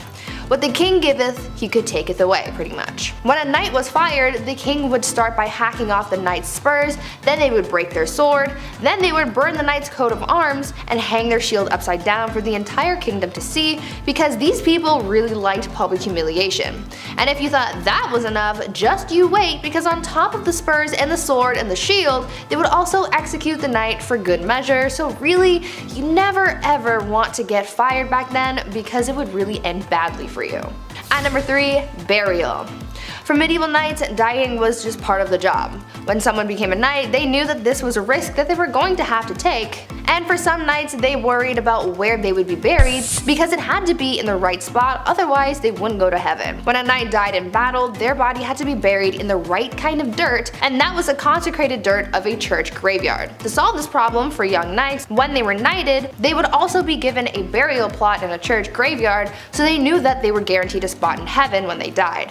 This This, however, created a bit of a loophole for anyone wanting to get a one-way ticket to heaven, because even older knights who enlisted later in life would be able to get buried beneath a stone effigy in a church and be able to go to heaven even if they really never did all that churchy stuff beforehand. At number 2, yummy people. As you could probably imagine, for medieval knights, desperate times called for desperate measures. Oftentimes during battles, supplies would run out and knights would be left dealing with starvation on top of everything else that they were going through. This proved to be a huge problem during the Crusades, because after supplies and food started to run out, people got desperate and started seeing other people as snacks, if you know what I mean. Some of the poorest crusaders resorted to eating people to get them through their journey to take back the Holy Lands, and as you can imagine, it was a pretty gory sight to see. Knights back then recalled seeing enemy forces on spits and dismembered people just laying around in plain view. It was rough being a knight back then, and the amount of shortcuts and strategies people came up with just to survive got real dark real fast. And finally, at number 1, dehydration. On top of not having enough to eat, many knights from the Crusades also didn't have anything to drink, and many of them died of dehydration. Dehydration was especially deadly during heat waves. At one point, things got so bad for knights embarking on their holy war that 500 knights died of dehydration in just one summer back in 1097. Since it was such a terrible way to go, people started weaponizing dehydration, so to speak. This happened when the Sultan Saladin lured the enemy forces away from their water source and set fire to the grass around the enemy troops, causing them to overheat. Because they couldn't drink anything and because of the intense heat, the troops got too weak to fight back, and then they were defeated by Saladin. The elements were so intense that these knights really had it bad. Weaponizing dehydration, that is a super messed up thing to do, but back then people were ruthless. At number 10, water carrier. These days, we have it so easy. We have the internet at our disposal to learn about pretty much anything, we have cars to get us from point A to point B, and all of our resources are close by. We get food from the grocery store and water from the taps in our houses. But back in the Middle Ages, things were a lot tougher for people, and they had to go through a lot just to get basic life necessities, like water for example. Getting water to people wasn't as easy as you might have thought, and so that's why getting water became a whole profession. In a medieval city, you lucked out depending on the area that you lived in. If you lived close to a river or stream, then you could get all the water you wanted, and pretty easily too. But if you weren't so lucky to live near this resource, then you might have had to hire a water carrier to fetch it for you. People sought out strong young men to become water carriers for them, and as the name implies, they would get paid to go to the nearest source of water and bring it back for their employer. This profession became pretty popular in the late medieval period in London, and by this time so many people were working as water carriers that they created their own fraternity. At number 9, town crier. I'm sure you've heard of the town crier at some point in your life, right? They're often incorporated into pop culture pieces that take place in the medieval times. When you think of the town crier, you might also think of the famous hear ye that is associated with the speeches of the town criers. Back in the Middle Ages, the role of the town crier was a very important one, as it was a crucial way for the local authorities to communicate with the residents of their community. The town crier would often make announcements of new laws, royal proclamations, the start of events, and even the punishments of criminals. They were basically the news anchors of the past. Also, as I mentioned, we normally associate the town crier with the phrase hear ye, but the phrase first started off as oye, oye, oye, which later evolved into the phrase that we are more familiar with. Before we carry on talking about these strange jobs from back in the days of old, why not take a moment to leave a like on this video if you're enjoying it so far, and while you're at it, consider subscribing to the channel to see more videos like this one. At number 8, scribe. These days, most people know how to read and write. It's part of our basic education and is one of the first things that we are taught as kids in school. As you progress in society, basic literacy is taught more and more throughout the world, as some people in parts of the world might not have access to this privilege, but back in medieval times, most of the population was illiterate, which made the roles of scribes so crucial. Not everyone had access to the right education, but for those who did and could read and write, they often became scribes. The role of the scribe was as straightforward as the name predicts. Essentially, their job was to write. Scribes were hired to write all kinds of documents ranging from letters to business contracts. One of their hardest jobs though was to copy manuscripts, which was a job that may have taken a scribes several months to complete. Many men and women in monasteries held jobs as scribes, but for common folk in villages, being able to become a scribe was seen as highly valuable as well. At number 7, reeve. These days we have elected officials in our communities who serve as a sort of voice of the people. Back in the Middle Ages, they sort of had someone similar to that, and they were called reeves. The reeve was something of a local administrator, and their job was to oversee the day-to-day running of a manor, as well as to solve disputes between the peasants. The reeve was a peasant too, but they were normally elected by their neighbors or chosen specifically by a lord, and served as a reeve for a 1-year period. This job eventually faded away as the feudal system began to decline, but fun fact, you can still find some reeves in parts of Canada. At number 6, peddler. This next job from the Middle Ages is one that we kind of still have these days, just a little more modern. We're talking about peddlers. You know how there are people who go door to door trying to sell you something, like back in the day when Avon used to do house calls? Well, this was essentially what peddlers did. Their job was to travel from village to village to sell various goods. This was how a lot of people in more remote areas were able to buy certain items. The peddler's job was pretty important for the local economy because it was able to bring business to larger areas than just one local town. It seemed like a good enough job, but socially speaking, peddlers were always looked at with suspicion. Oftentimes, local people would accuse peddlers of being criminals. Now, they easily could have been criminals, but it's really a case-by-case situation. You can't judge someone for just trying to get their coin. At number 5, gong farmer. Now, even though there were simple jobs like being a scribe and carrying water to people, there were also some messy and not so glamorous jobs as well. This next one I'm about to tell you about was definitely one of the worst jobs that you could have. See, there was a time before modern sewers and plumbing were a thing. This was a pretty icky time because rather than waste being disposed of in sewers, they were deposited into a privy or cesspit. Now, these things had to be cleaned out periodically, and guess what? There were people who were hired to do just that. The gong farmer was someone who was hired to maintain the cesspits, and so they would be given a large ladle and they would scoop out the waste and transport it away. Now, I can only imagine how horrible that job would have been and how horrendous the smell would have been too. It sounds like an absolute nightmare, so I'm glad it's not a thing anymore. At number 4, galley rower. Now, as bad as it might have been to be a gong farmer in the Middle Ages, there was apparently a job that was much worse that people would do anything to get out of, and that was the galley rower. This was considered to be one of the most grueling jobs from the Middle Ages, and I can see why. These people would be tasked with working on a galley and rowing a ship along with a team of up to 1,000 other people. Apparently, people hated this job so much that they would try and avoid being picked to be a galley rower at all costs. Many people would join the priesthood in order to become exempt from becoming a galley rower. Usually this job would go to the poorest peasants and even slaves, as it became more and more difficult to find people for the job. That was one occupation that everyone agreed was the worst. At number 3, cupbearer. Now, this is a job that I wish was still around. Not because it's a great job or anything, but I feel like it could have been cool to have my own personal cupbearer so I could feel like a queen, you know? The job of the cupbearer was pretty self-explanatory. Their whole occupation was to serve the monarch their drinks. Now, I know I said I would have wanted a cupbearer so I could feel like a bougie queen, but the cupbearer's job was a little more important than just serving drinks. See, there was always the fear that the reigning monarch could get poisoned because it was a very common act of treason back in the Middle Ages. The cupbearer was the only person tasked with serving drinks to the king or queen because they had to make sure that it wasn't poisoned, even if it meant tasting the drink themselves before serving it, just to make sure that all was well in the cup. A lot of trust had to be put into this cupbearer so they could be quite influential in the courts if all went well.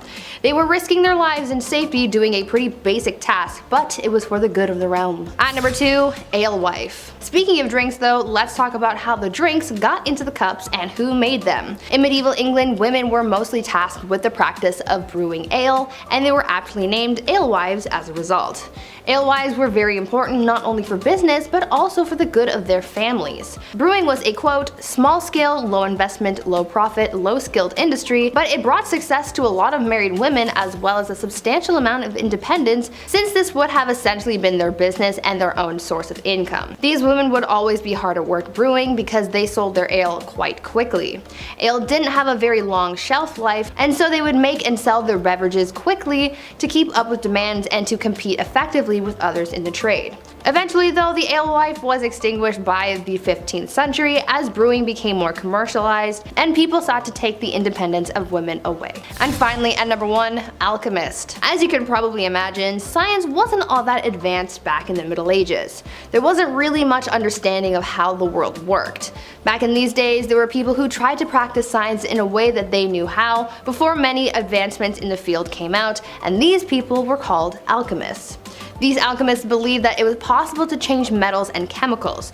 They tried to purify metals to change them into other things, and one of the most common experiments was trying to convert tin into gold or silver. For other alchemists though, their mission was to come up with new medicines to heal people and cure them of their ailments. Alchemists were quite popular until the 17th century as the ideas behind alchemy were replaced by the science of chemistry. I guess you could say that alchemy walked so that chemistry could run. Number 10. Gucci to the socks. Mansa Musa may be the richest human to have ever walked planet Earth. The 9th emperor of the Mali Empire made his massive fortune by exploiting his country's salt and gold production. It is estimated his wealth today would be worth $400 billion US. That is a lot of money. That is a lot of shkarol. It is, however, difficult to place an exact number on his wealth, as this was a very long time ago, and it is difficult to separate his wealth from the actual monarch itself. However, in his travels, in hopes of securing new trade deals, he wanted to show off his good faith and wealth. When he arrived in Mecca, it was time for a shopping spree, where the wealthy king spent so much gold it actually ruined the economy. Yeah, it ruined the economy of Mecca. Honestly, that's just a big Bruce Wayne play right there. Imagine spending so much money, you single-handedly raised the inflation rate in a major city. And also a few others. That wasn't the only place he did it, surprisingly. He also bragged at one point that gold grows like plants where he's from. Where I'm from, it's super cold and there's lots of snow. We aren't selling snow yet, right? Number 9. Bad Vlad. Vlad the Impaler is Vlad the Impaler. Okay, sure, he wasn't the wealthiest king ever and his empire wasn't that big. But listen, I called the chief last night and he said he ain't it. Vlad was best known for his creative punishments, to say the least. Vlad was just the kind of guy who took some folks he didn't like and, impaled them with large wooden or steel stakes. Vlad, he did not discriminate either. While a lot of poor people did end up with the worst suppository ever, he also ended up unaliving some wealthier folk too. This one time at band camp, Vlad had 2 guys come visit, and when he asked them to remove their hats, as was custom in Vlad's kingdom, they refused, which in hindsight was a really bad idea because then Vlad had their hats nailed to their heads so that they may never remove them again. What were poor people going to do? Try and overthrow the guy who left their family members on pikes as some really weird art installation? Truth be told, I've heard too much about this guy for me to even come close to his kingdom. I'm good over here. I don't need to be anywhere near him. You stay over there, I'll be over here, it's all good. Number 8. Return of the Mac. Okay, so you guys know Rome, right? Beautiful ancient city, monuments, aqueducts, a big scary army with red brooms on top of their heads for some reason. Mamma mia, it's beautiful. But it didn't last forever. After many years of conquest and living well, it eventually decayed and sort of split in half, with a west and east. The East becoming known as the Byzantine Empire, which it honestly did pretty well for itself too. This includes the adventures of Basil II. He's nicknamed the Bulgar Slayer. For video games out there, Doomslayer is a big dude in green armor that does what exactly? Slays demons. So that means Basil slays Bulgars. Huh? Yeah, real nice dude. With his financial might and power, he was able to conquer Bulgaria, which lasted a long time actually. And by the time of his death, Basil was the wealthiest man in Byzantine. A classic tale of a man in charge exploiting and pillaging those less fortunate. Number 7. Off with his belly. King Henry VIII was a guy known for a few shady things. Removing your wife's head because you want a new wife isn't exactly the nicest way to go about divorce. I could think of some nasty other stuff too. I know what the I'm saying. I think what was rather more interesting, however, was the king's diet and the quality of life divide between royalty and peasants, especially compared to the average person at the time. Sure, he was the king, but the list of foods and menus that were available to him were crazy, even by today's standards, almost rivaling the wealthy of today. His banquets would often include pork, chicken, fish, goose, beef, fruit, bread, and desserts galore. Extravagant desserts with beautiful designs. And of course, you gotta have some wine to wash that all down with. which funny enough might have made them healthier to drink wine since water purification at the time wasn't so great. It is said he was consuming way more than the average person's calorie intake. Also, not to mention his food was fresh, or as fresh as it could be for the time. And if it wasn't, it was seasoned and preserved with very expensive spices from the far reaches of the globe. Spices that no normal person can get their hands on. The average person may not have been starving, but the quality of food and lack of fresh proteins show you what the almighty gold coin can do. Could someone please pass me the turkey? Number 6. The Cowardly Lion. Richard I was the King of England for a decent amount of time, but didn't spend a lot of time of it in England. He spent most of his time raising taxes so he could fund his international warmongering. After all, that's kind of what history is about. History doesn't usually remember the times we were super friendly and got along. Which brings us to the Crusades! After recapturing Acre in 1191, his enemy Saladin was considering options of what to do next, and also considering prisoner swaps, which actually was common for the time. Sadly, Saladin may have been taken too long, or may have been planning a retake of the city, because Richard had waited too long. Not sure what Saladin was up to, he took prisoners from Acre who were poor civilians and soldiers up onto a nearby hill in full view of Saladin and slaughtered 3,000 people. He's remembered for being Richard the Lionheart for his bravery. All I'm saying is that it's not very brave to kill innocent poor civilians. War is hell, I guess. Number 5. Nothing is true. Everything is permitted. The Medici family didn't exactly live around the medieval times, but fairly close. That being said, the family is something similar to the Kardashians of today. No, not a hit reality show based around wealthy women who sit around their mansion all day looking for a good verbal argument. No, but rather a well-known family who had extreme wealth and as time went on gained a lot more wealth and power. The Medici got their wealth by being successful bankers.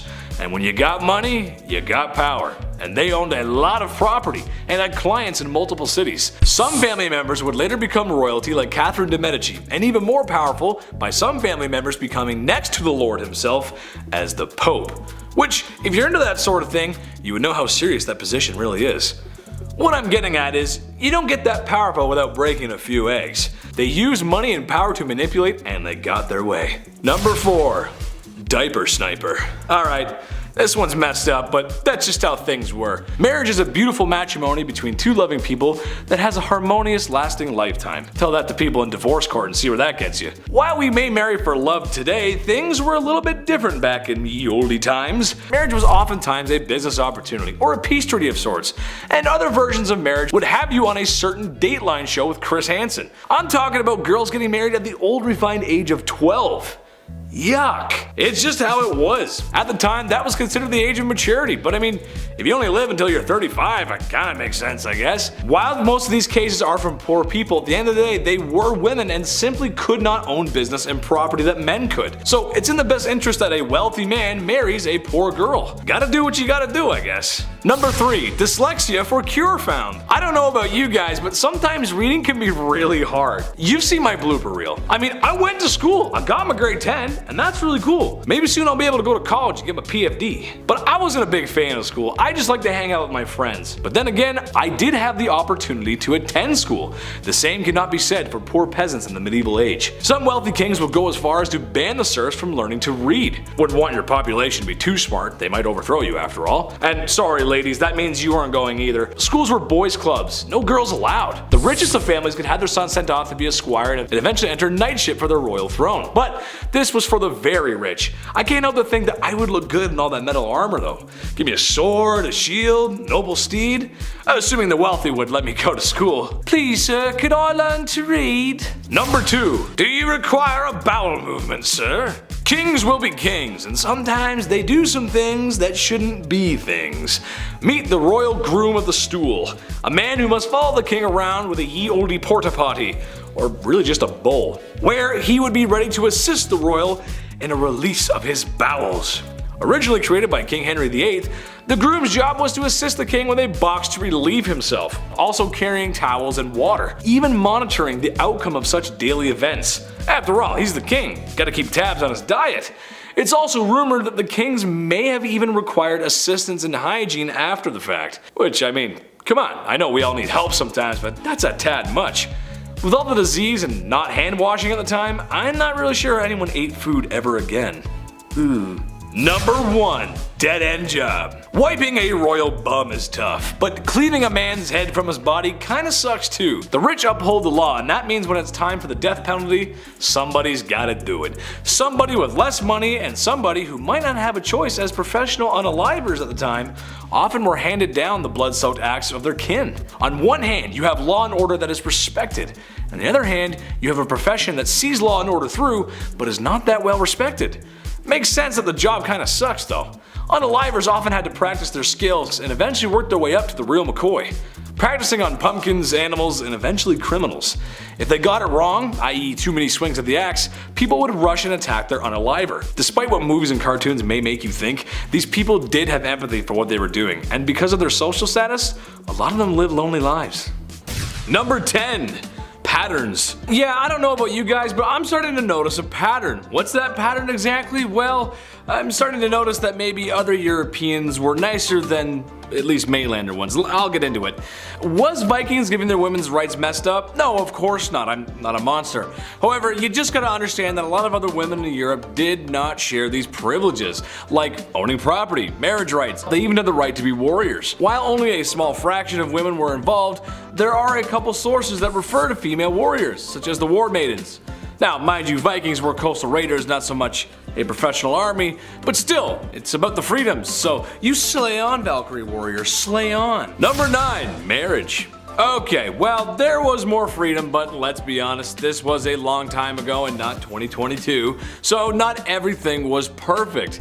The marriages were oftentimes arranged by both families and watched over by elders. What's the average age of a bride-to-be, you ask? Well, the bride is a little bit older, and some might call it a midlife crisis, but she's getting married at the age of 13. Lucky number.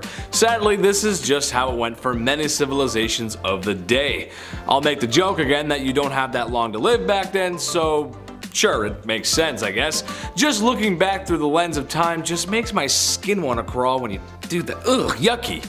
I'll stick to the coastal raiding and the pillaging, thanks. Number 8. Grooms, tombs, and drogers. Ladies, wasn't your wedding night beautiful, surrounded by friends and family, a nice meal, and if you've been married long enough, maybe even some bad hair, and tuxedos that went out of fashion the second you walked off the altar.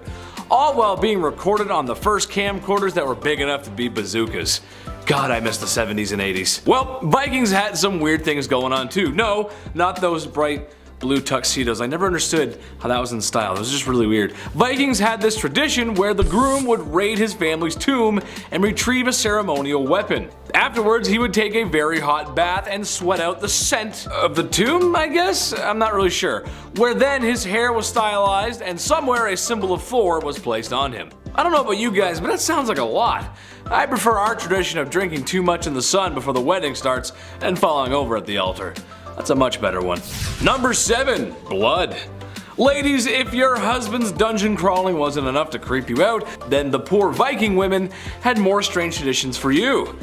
The Gothi, or basically a Viking priest, who makes the wedding happen, would often sacrifice an animal in front of the whole wedding to prove that he was capable of commencing a wedding, pouring blood on himself and oftentimes spraying the newlyweds, as it was seen as good for some strange reason. For immediate family, you might want to sit back as you're in the splash zone. And because this is the time before well-taught and understood sanitation, I'm sure there was a grand feast afterwards. I'm sure that won't make anyone sick, right? Number 6. Quiet time. You might be thinking to yourself, okay, Big Jed, having blood sprayed on me at my wedding is kinda messed up. But you haven't made your chief joke yet. Does that mean there's something worse than impersonating 1976 Carrie at our wedding? Well, yes there is. And actually, I'm glad you asked. So, when two people fall in love and get married, and maybe have a little bit too much champagne, they go home to put on the final signatures of the marriage. If you catch my drift. Two young lovers dancing the devil's dance in the bedroom sheets for the first time because everybody waits until marriage. However, for Viking women, there's a tradition that us today would be mostly uncomfortable with. Or, I mean, at least if you don't have an OnlyFans, maybe not, I don't know. But when the young couple went back to do what young couples do, they had witnesses. Oh yeah, that's right. At least 6 witnesses apparently, just to make sure things go over smoothly. I moseyed on into town the other day and you know what the chief said? That ain't it. Number 5, housewife. Ladies, I hear ya. No woman wants to be told by a man to cook, clean, and be a housewife. But for Viking wives, this was half the case. Not so much misogynistic as it was just really a necessity. While a lot of Viking life was more than naval raids and pillaging, and while women warriors most likely took part in said pillaging, the women in Viking civilizations did a lot of work at home. Cooking, making clothes, and a whole list of duties that I know I could never do. Truth of the matter is, Vikings were big burly fighters and still required the tender care of a woman. All patriarchy aside, imagine how hard life would have been back then without one another. As for today, I don't think you understand how hard it would be for me personally to sew a hole in my own clothes. Many of underwear have been lost to me, not being able to sew. So long, underwear. Number 4, score! I heard you work with the companions. What do? Fetch the mead? That's a Skyrim reference for anyone that's not sure what that is. It should come as no surprise to anyone that the Vikings enjoyed a little drinky poo once in a while, and by that I mean all the time. Famous for their beers, meads, and wines, Vikings drank to drink. For just about any reason, really. Alcohol played a big role in Viking society, as did in many other civilizations of the past. However, this may have had something to do with the mistreatment of their wives. Think about it for a minute. Has your dad ever been drinking a whole case of beer in the sun on a hot summer weekend, where he then proceeded to say things that he's been thinking but needed the liquor courage to say it? And when he said these things, was it not the most nonsensical thing you ever heard? Well, I'm sure that happened to the Vikings too. Just, it was freezing cold out and the men weren't wearing a fresh pair of white sneakers for mowing the lawn, which doesn't really make any sense when you think about it. This may be why women were allowed to leave marriages if they were mistreated. Number 3, divorce process. Unlike other women in Europe, Viking women had the option to opt out of their marriages. A divorce for other women in Europe may just cost them their lives. Looking at you, King Henry VIII. However, the process of divorcing is rather awkward. Not that I would know, but I feel like a divorce should be somewhat of a private matter. Unless of course you're 90s trailer trash and you end up on Jerry Springer. That ain't my baby! That is not my baby! But even regular folks like you and me can still have their dirty laundry out to air, especially if your marriage is property and children to decide over. While not as messy as daytime television from a forgotten era, the Vikings made their divorces rather public, as that was the divorce process itself. The woman would have to call witnesses to the married bed, or rather just the home, and declare she was divorced. Imagine being pulled off a grueling day's work to be told the lady from the other side of the village is getting divorced. I'm gonna get back to my farm, lady. Jeez. Number 2. Far out, man. As if drinking copious amounts of ale and mead wasn't enough to upset a marriage, how about some recreational use of some wacky substances? Vikings were known for going in a berserker mode when in battle. A seemingly blind fit of rage that would see anyone or anything in the Vikings' way cut down without mercy. There may have been an answer for this aberrant behavior. Mushrooms. Yes, that kind. Some scientists believe that these mushrooms with mind-altering effects grew in areas not too far from the Vikings, and once discovered would lead to some interesting results. Because a large man with a very sharp axe and a belly full of beer is exactly who should be consuming the same kind of mushrooms that may or may not make Pink Floyd's album sound 10 times better. Number 1. Naughty naughty. The chief came sailing into port today and said this isn't it. That's right, I did 2 chief jokes today because that's how messed up this is. Viking men of the past, I'm putting you in the naughty corner, bad Vikings. See, like previously mentioned, Vikings were more than just coastal pirates. They had villages, farms, etc. Just like the rest of Europe. But alas, they did do some pillaging. Oftentimes when going on a raid, one of the many things that was taken from other civilizations and villages was women. Oh yes, not just stocks of gold and grain, but the village's women too. Where they would be taken back to the Vikings, where they would be put into YouTube's least favorite S word for well, you could probably guess what for. Some were married off and some were probably put to work. This is why the Vikings are going in the naughty corner. At least the women could divorce, right? Number 10, playing football. Considering football, soccer for my fellow North Americans, is basically a religion in England, it's hard to imagine them ever having a world without it. But the football they played back in the day had far less rules and was a lot rougher on the players and the infrastructure. It could have an infinite number of players and could take part across an entire village. The goals were sometimes set miles apart, and the game would often be used to settle disputes. So soon, actual brawls of tumbling, angry bodies would muck about with each other. But hey, according to the rules, you had to do everything you could to win, so if that meant punching a guy out or destroying a fruit cart, that's what you did. It also wasn't strictly football, you could use any part of your body. But the game became so damaging that King Edward II had to put a ban on it. It was causing too much injury and property damage. He forbade the games and condemned any who disobeyed to imprisonment. You'd think he would have just forced people to play by safer rules, not ban it altogether, but oh well. It's back now! Number 9. Outrageous men's fashion. I finally found the reason as to why men's fashion has plateaued at the suit thing. I sense a colorful change in the wind nowadays though. But the last time they went really outrageous, they ended up getting punished for it. Medieval Europe was one of the most colorful periods of men's fashion to date. Anglo-Saxon men wore tunics, trousers, leggings, and strappy leather shoes tied together with belts and girdles.